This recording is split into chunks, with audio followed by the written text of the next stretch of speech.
Então, meus amigos, vamos retornar aos debates.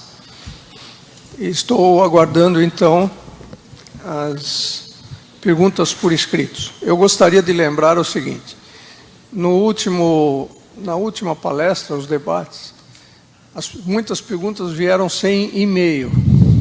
Isso vai ter alguma dificuldade de nós encontrarmos quem fez a pergunta. Então, eu lembro que seria muito interessante que cada questão viesse acompanhado de um e-mail.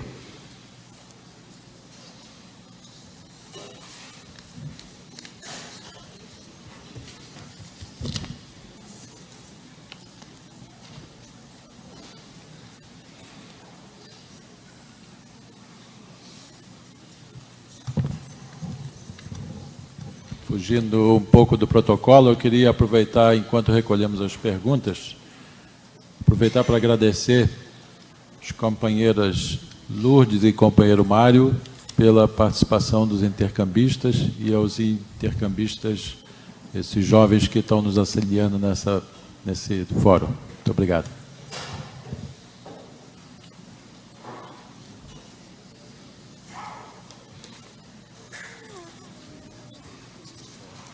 Eu gostaria de começar com uma das perguntas do Murilo. Como estimular a cultura da ética em nosso país? Eu penso que, antes de tudo, a partir da família. E aqui eu vejo um dos grandes desafios do nosso tempo, a perda da influência da família na formação da personalidade dos filhos. Eu penso que eu sou de uma geração em que a família formava 70% da nossa mentalidade. Hoje, se conseguir formar 30%, é de soltar foguete, de alegria. Porque há realmente um impacto, para não dizer a concorrência, dos meios de comunicação social, dos colegas de escola, dos professores, das revistas, dos jornais que a pessoa vê. Mas mesmo assim, aquele 30% que a família pode formar, isso é uma percentagem fundamental. Então, eu penso que o primeiro trabalho é dar garantia para a família, quer dizer, apoiar a família. E aí a gente vê como os próprios meios de comunicação tentam destruir essa ideia, esse valor família. E, claro, a família, ela exige um mínimo de condições mínimas. O Dom Helder Câmara dizia que a moral, muitas vezes, é questão de metro quadrado. E quer dizer isso, que é muito mais difícil falar em moralidade ou até em ética alguém que vive num quartinho apertado, 5, 6 filhos, falar em moral é muito mais difícil. Então, há condições mínimas para uma vida de família, que é a casa, que é o emprego, que é a escola, que é a saúde. Mas eu penso que tem que começar na família. A gente percebe que as pessoas que mais levam valores ao longo da vida são aquelas que tiveram receberam esses valores de seus pais. Então, eu diria assim, a sociedade deveria estar muito atenta, porque sem família, sem igreja, sem escola, fica muito mais difícil para uma sociedade falar em ética. Muito obrigado. A pergunta é a seguinte: uma boa ética ou um julgamento bom, do ponto de vista ético, são dependentes do nível educacional do indivíduo. Um sujeito é livre quanto mais educação ele tenha e, portanto, maior capacidade de adotar decisões corretas.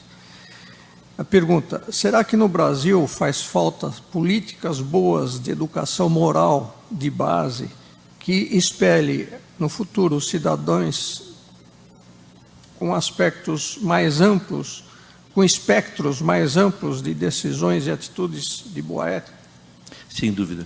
Eu penso que, se a gente olhar um fato recente, após a Primeira Guerra Mundial, países que saíram destroçados em todo sentido, pensar em Japão, por exemplo, que investiram pesadamente na educação e que, em pouco tempo, se recuperaram.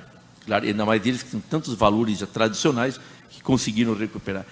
É fundamental a educação. Quanto mais uma pessoa ela é capaz de refletir, de assumir posições, de ter espírito crítico, mais se pode esperar dela comportamentos éticos. Eu acredito que o Brasil deveria investir muito mais justamente nesse campo, e nesse campo significa dar condições materiais de escolas, dar condições aos professores de realmente poderem se realizar nesse trabalho. Eu concordo plenamente. A educação para o crescimento e a construção de uma sociedade é fundamental. Uma outra pergunta: o caminho não seria ensinar o homem a pensar? Desta forma, ele poderia fazer o que quer e gosta, com consciência, e fazer certo. A igreja não investe nesse ponto. E por quê? Não investe nesse ponto é a opinião de quem pergunta. E por quê? Na catequese, por exemplo, que a gente tem com crianças, adolescentes e jovens, procura investir justamente nesse ponto. Com dificuldade, porque o tempo que a gente tem esta criança à nossa disposição é muito limitado em comparação com o tempo que outros formadores de sua cabeça, por exemplo, a televisão, tem hoje televisão, internet especialmente. Então é uma luta muito desigual. Então aí o resultado do nosso trabalho muitas vezes é muito abaixo do que nós gostaríamos. Por causa disso, temos às vezes 1 hora, 2, essa criança à nossa disposição, mas só naquele dia de internet ela tem 10 horas às vezes. Então é difícil. E eu penso que o trabalho da igreja também é um trabalho complementar. O trabalho fundamental é da família. Se a família falhar, é difícil igreja e escola quererem suprir as falhas de uma família ausente. Muito obrigado.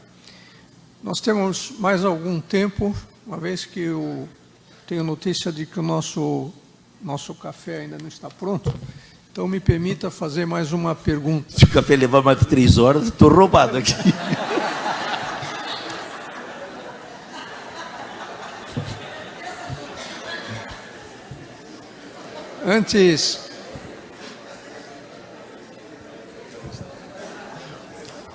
Antes dessa quarta pergunta, eu gostaria de informar aos não rotarianos aqui presentes que os rapazes e moças que aqui estão colhendo as perguntas são intercambistas de outros países.